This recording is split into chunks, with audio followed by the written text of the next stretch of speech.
बोलिए गुरु घासीदास बाबा की जय। पूरज पिता सतनाम की जय। 42 वंश की जय।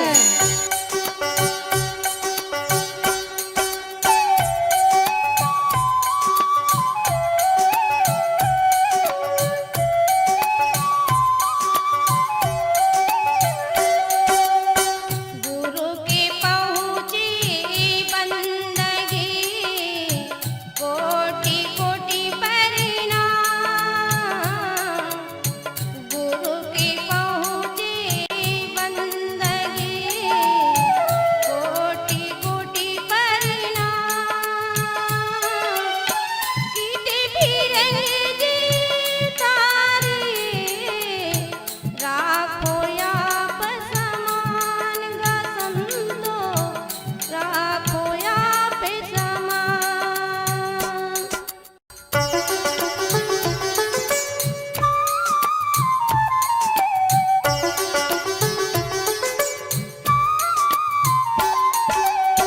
पूजा करो मंदिर में तीर्थ करो हजार। पूजा करो मंदिर में तीर्थ करो हजार।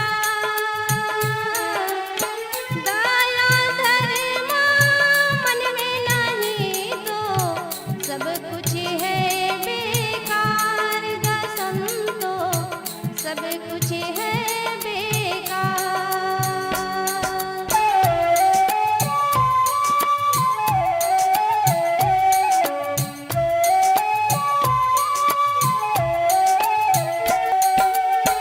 पूरे से पीता सफरला बोले बचन सुनो हमार।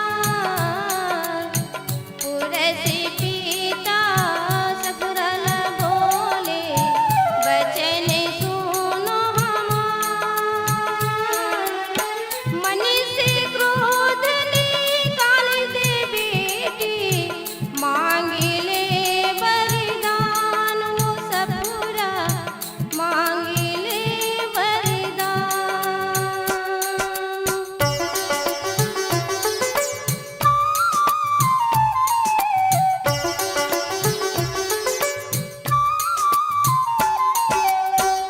संत घासीदास जब सफरला जिलाए लगे उस समय में पुरुष पिता रहता बड़ा आनंद होकर के कहे लगे कि बेटी मैं तोर लिए बड़ा प्रसन्न हूँ तय वरदान मांग ले सफरा। फिर ये आगे का हुआ थे भैया।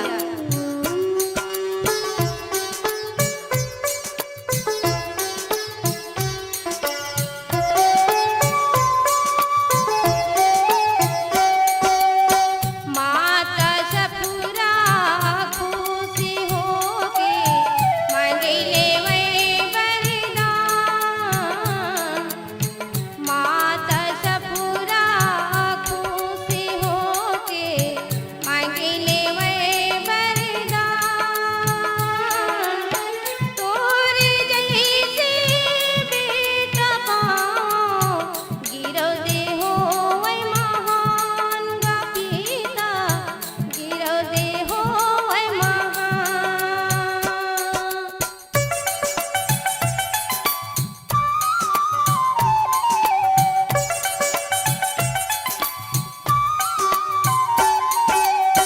माता सफरा रहे तो पुरस पिता के पास में कहे लगी कि हे पिता मैं तेरे जैसे ही बेटा पाऊँ ऐसे वरदान मांगे लगी। और पुरस पिता रहे तो सतधाम चले गए और माता सफरा घासी रहे तो कहाँ चलत थे। फिर ये आगे का होते भैया।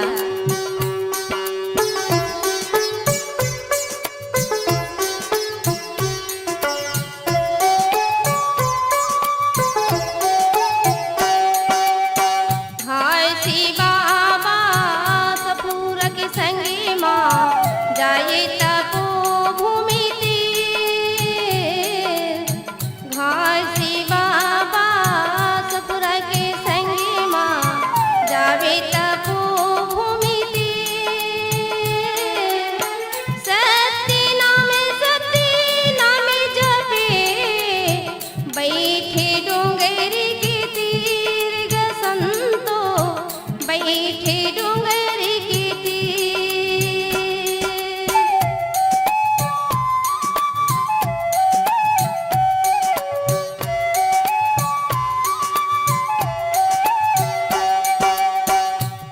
तुलसीदास माता सुथरा रहता दोनों धन जाकर के भैया फिर वही तपोभूमि के तीर में बैठे लगे और गांव के लोग मन संत मन जाकर के बाबा जी के वहां दर्शन करे लगे। फिर आगे का होते भैया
सती के होगे सो जगह जगह माँ घासी बाबा के सती के होगे सो भभूति दे हृदय लगाए हंसा के करे उबार ग संतो हंसा के करे उबार।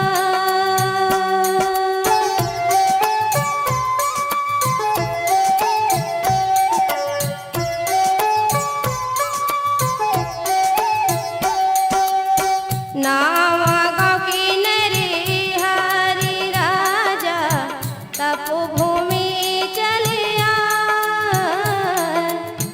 नावा गाँव की नरे हरि राजा तपोभूमि चले आए। कुष्ठ रोग रहे सब अंगा भभूति खाए मिट जाएगा संतो भभूति खाए मिट जाए।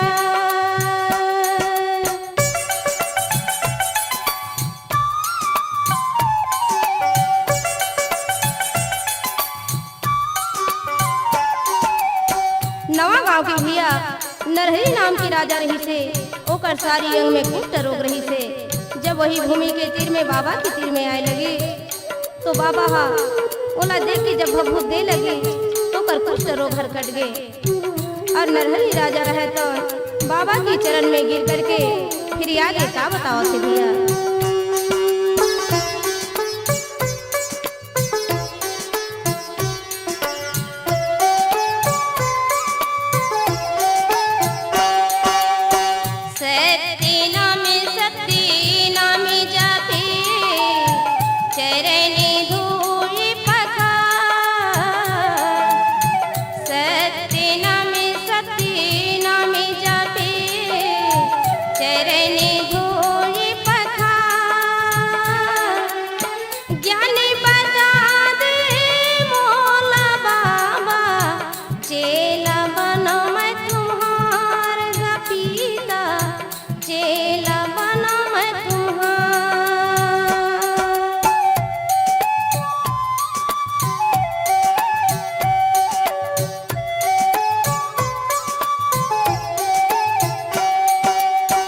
नरहरी राजा रहे तो बाबा के पास में कहे लगी कि हे गुरु तय मोला ऐसे मुक्ति के मार्ग बता दे ताकि मोर ये जीव रहे तन सतलोक में जाए। उस समय में भैया फिर संत घासीदास रहे तन नरहरी राजा के पास में बोला का उपदेश देवत थे फिर आगे का होते भैया।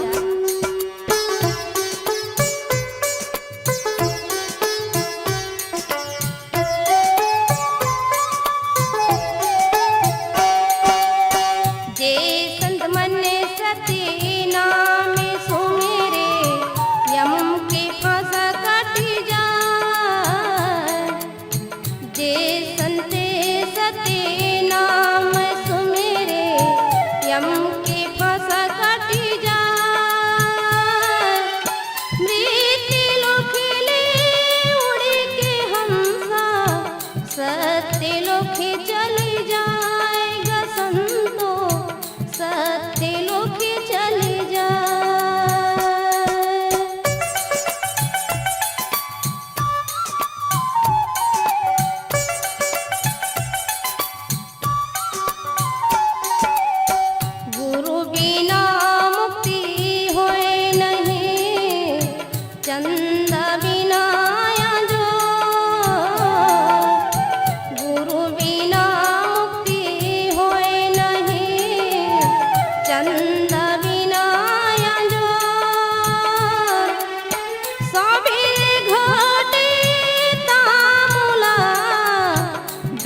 परस के सोर गा भैया, बिने परस के सोर।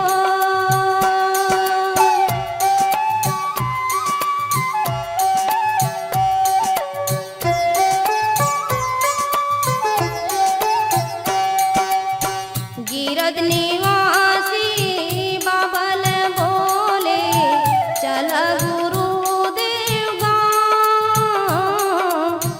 गिरद निवासी बाबल बोले, चल गुरुदेव गाँव। हाथ जोड़े विनती करते हम, परथवन तोरे पाँव गा पीता, परथवन तोरे पाँव।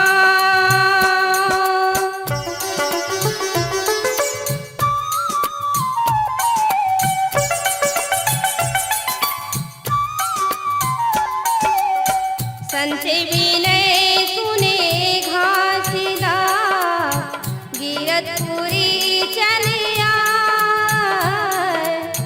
संत विनय सुने घासीदा, गिरदपुरी चले आए। अनंत मंगल गिरद निवासी, अमृत भोजन पाएगा संतो, अमृत भोजन पाए।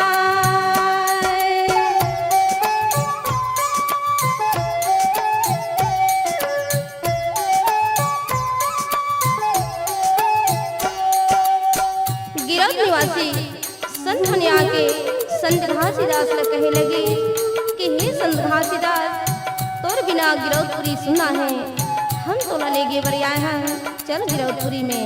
तो संत घासीदास माता सुथरा गिरौदपुरी में जाके पहुँचे लगे। फिर गिरौदपुरी में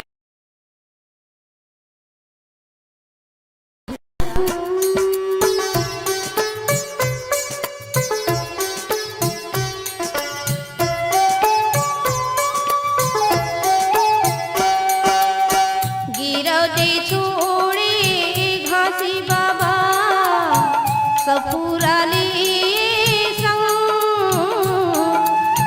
गिरौदे छोड़े घासी बाबा, सपूरा लिए संग। घूमते घूमते भंडारपुरी के, संत ला देव दर्शन गा संतो, संत ला देव दर्शन।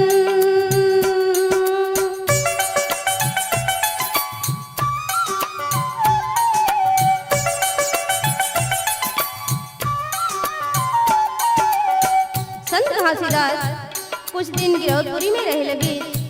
फिर मन में विचार करे लगे कि यहाँ से छोड़कर सतनाम की प्रचार करना है मोला, तो कहीं जाऊं। तो घासीदास और माता सतरा दोनों भंडारपुरी के लिए चले लगे भैया। फिर आगे काम होते।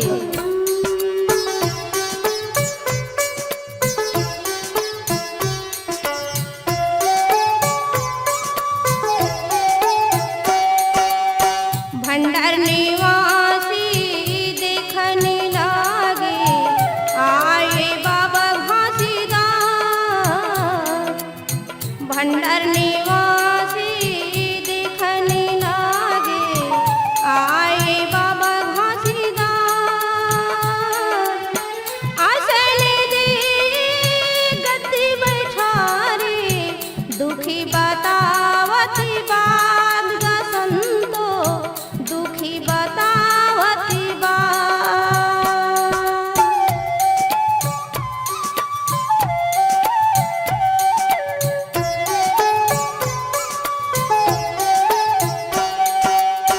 रानी कहे गुरुदेव तैहा, बचन सुनो हमार। रानी कहे गुरुदेव तैहा, बचन सुनो हमार। भंडारपुरी के राजा बन जा, राजे चलाओ या पार गा बाबा, राजे चलाओ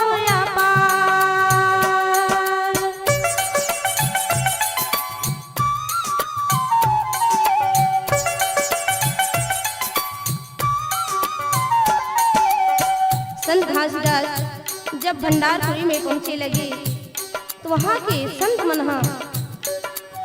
घासीदास ने वहाँ के भंडारपुरी के राजगद्दी में बैठा दे।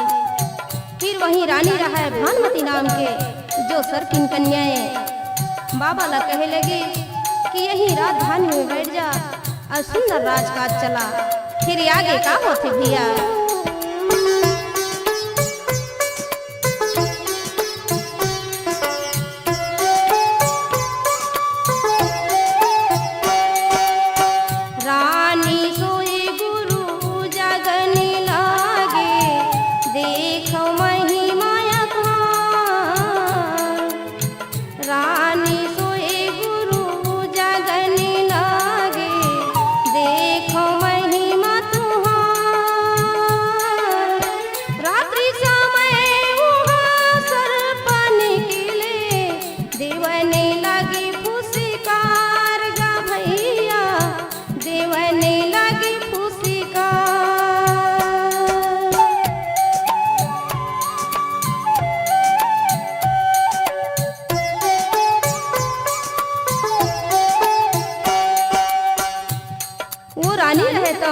सर्पिन कन्याएं भैया संत घासीदास रहे तो मन में गुने लगे कि ये कन्या कैसे मोला यहाँ की राजा बनाना चाहते। इकर का लीला है का अपार है। तो आज रात्रि में मैं एकर महिमा देखता हूँ। तो वो सर्पिन कन्या रहे तो सर्प बन के रात्रि के समय में निकले लगी। फिर आगे का होता भैया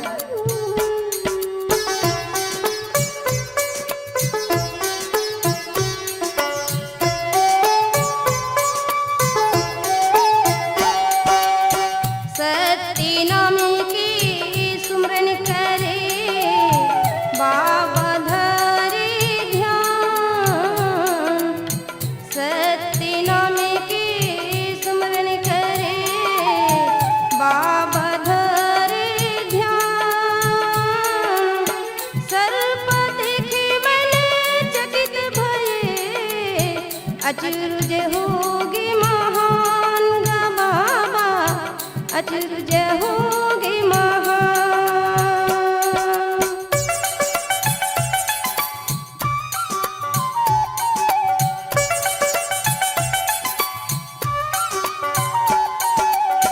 जब संत घासीदास रहे तो हम देखे लगे वो सर्पिन कन्या रहा थे सर्प बन के रास्ते में निकले लगी। तो संत घासीदास देख के कहे लगे कि अरे काल तय यही भंडारपुरी में पहुंच के हवा तय कौन अकेला बता। तो वो सर्प रहे तो बाबा के चरण में गिर के उस समय में फिर आगे का बतावा थे भैया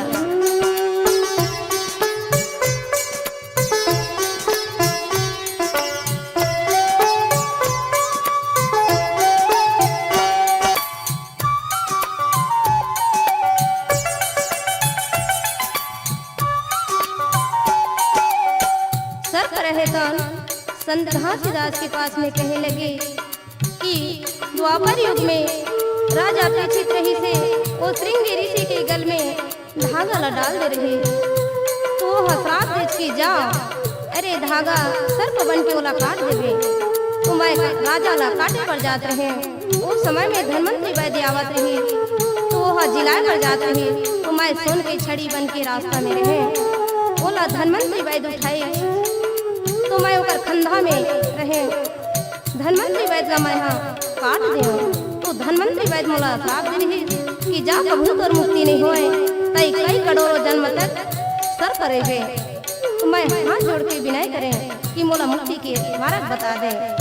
जाओ कलयुग में सत्यवादी पुरुष जन्म लेके है ओकर चरण में तोर उद्धार गति हुआ है। ऐसे मोला धनवंतरी वैद्य बताई से। फिर आगे का होता भैया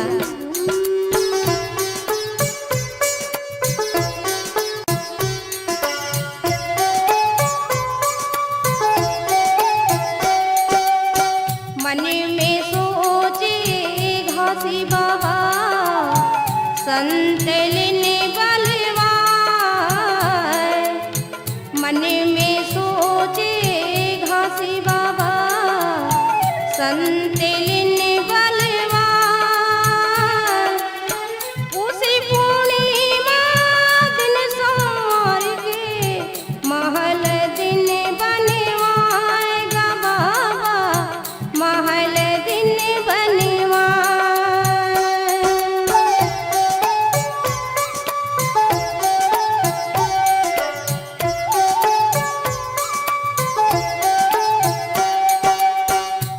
घासीदास रहे तौन फिर वही भंडारपुरी के राजा बन गए। अब संत घासीदास रहे तौन मुन्ना बुला करके वहाँ का विचार करत हवै। उस महीना दिन सोमवार के दिन वहाँ महल बनवाए के तैयारी करे लगी गुरुदेव। फिर आगे का होते भैया।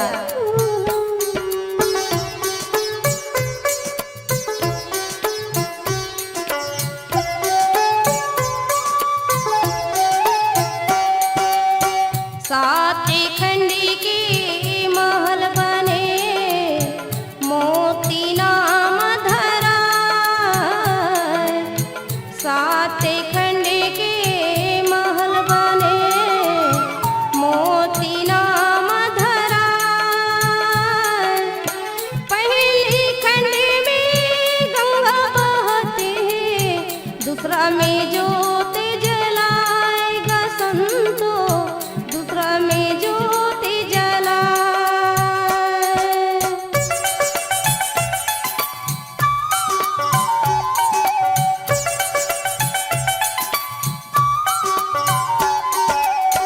तीसरा चौथा में बिदिल राखे पांचवा मखुआ खना। तीसरा चौथा में बिदिल राखे पांचवा मखुआ खना। छठवा गुरु गद्दी राखे सातवा पूरा समाएगा संतो। सातवा पूरा समाए।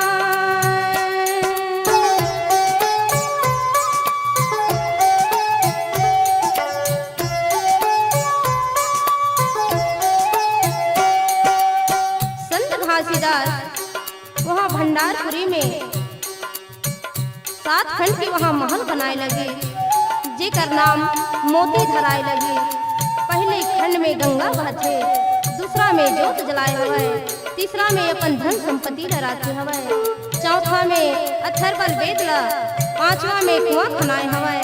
छठवा में अपन गुरु गद्दी लराखे और सातवां में सतपुरुष वहाँ विराजमान रहे जेकर पार कोई नहीं पावे मात्र ओला संत घासीदास जाना है। फिर वही संत घासीदास रहता बड़ा आनंद के साथ रहे लगे। फिर आगे का होते दिया।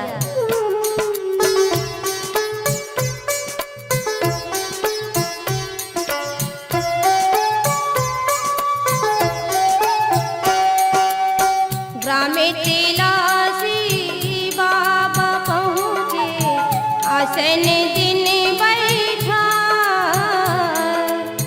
ग्रामे तेलासी बाबा पहुँचे आसन दिन बैठा। कंठी जाने दे दे बाबा चेला बना ले तुहार गा बाबा चेला बना ले तुहार।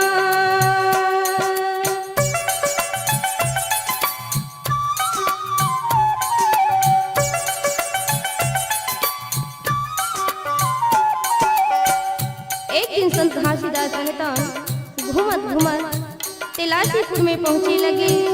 वहाँ के संत मन देखे लगे तो संत घासीदास ने सुंदर आसन दे के बैठारे लगे। फिर होकर बाबा जी के महिमा बुझे लगे कि हे बाबा एक हमला तय महिमा दिखा दे। ये बच्चिया मरे है एला जिंदा करके तो हम राव एली सब ये तो सतनामी में मिल जाबो और सतनाम की ही पूजा करबो। फिर आगे का होते भैया।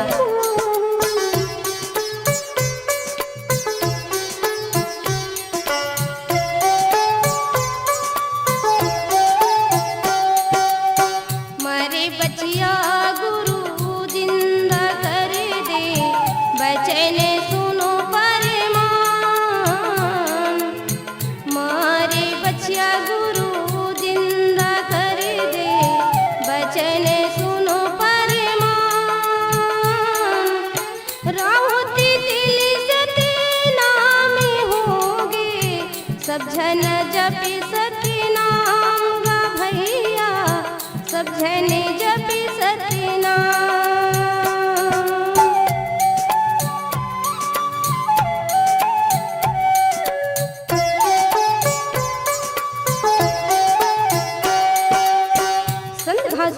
तो वो बात न सुनने लगी तो सतनाम की नाम लेकर के वहाँ अमृत पानी बना करके और गैया के मुखारबिन में डाले लगे। तो वहाँ बच्चिया रहे तो जिंदा हो गए। सबके सब वहाँ सतनाम की जयकारा लगाए लगे और राव तेली सतनामी हो गए। फिर सतनाम के वहाँ सब पुजारी बन गए। फिर आगे का होते भैया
और सादा की झंडा लहराए लगे।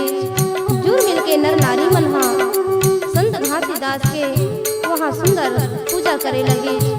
फिर ग्राम तिलासी से संत घासीदास रहता चले लगे। फिर आगे का होते भैया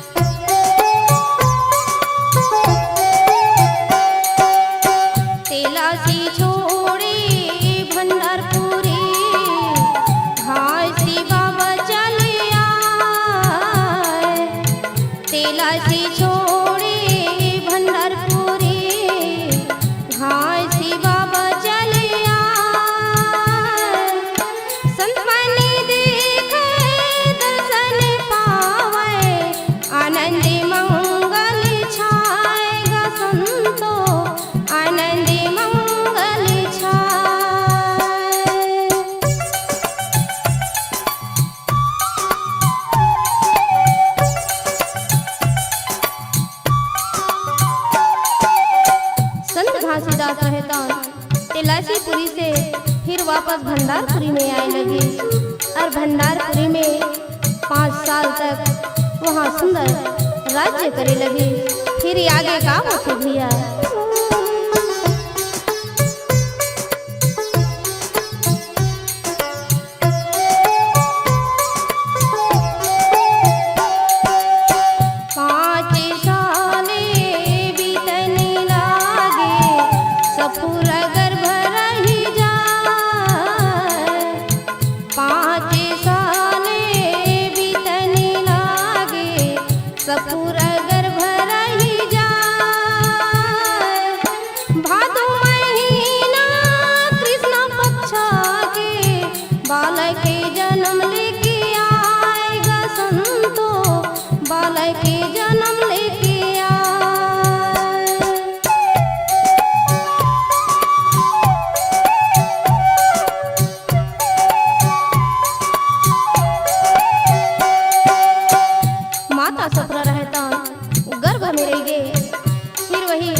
कृष्ण पक्ष के दिन सुंदर वहाँ बालक जन्म लेके आए लगे भैया। भंडारपुरी में वहाँ आनंद मंगल खाए लगे। फिर आगे का होते भैया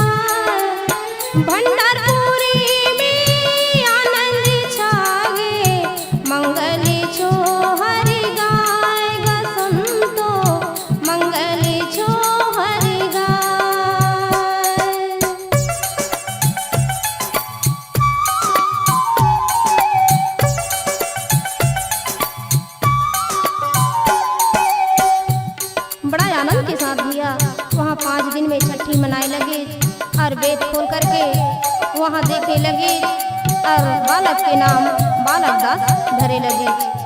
माता सुखरा घासी रहे तो बड़ा आनंद होए लगे और छोहर मंगल वहाँ ग्राम निवासी वाले मन गाय बजाए लगे। फिर आगे का होते भैया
सुभद्रा नाम के वहाँ जन्म लेने लगी भैया।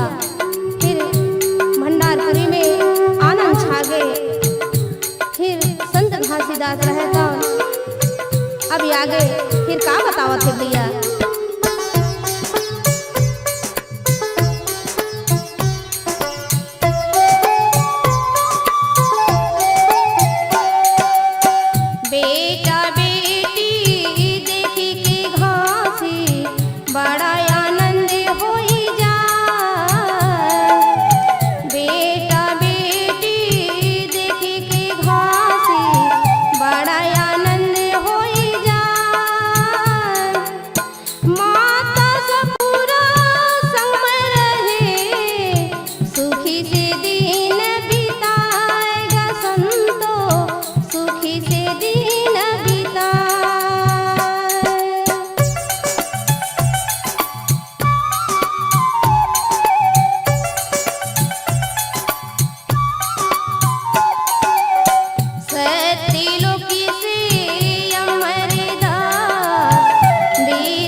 पुरस्किता हमला सतलोक ले गे रही से। फिर 12 साल के बाद में मोला भेजे हवाए मैं तोर बेटा यमरू माँ तय मोर पहचान कर ले। तोला विश्वास नहीं है तो 7 कपड़ा की लोच दे के मोला 7 धार की गोरस पिला दे। अगर सही की तोर बेटा हो माता तो मोर मुखार बिन में आके तोर गोरस समा जरूर। फिर आगे का बतावत है भैया।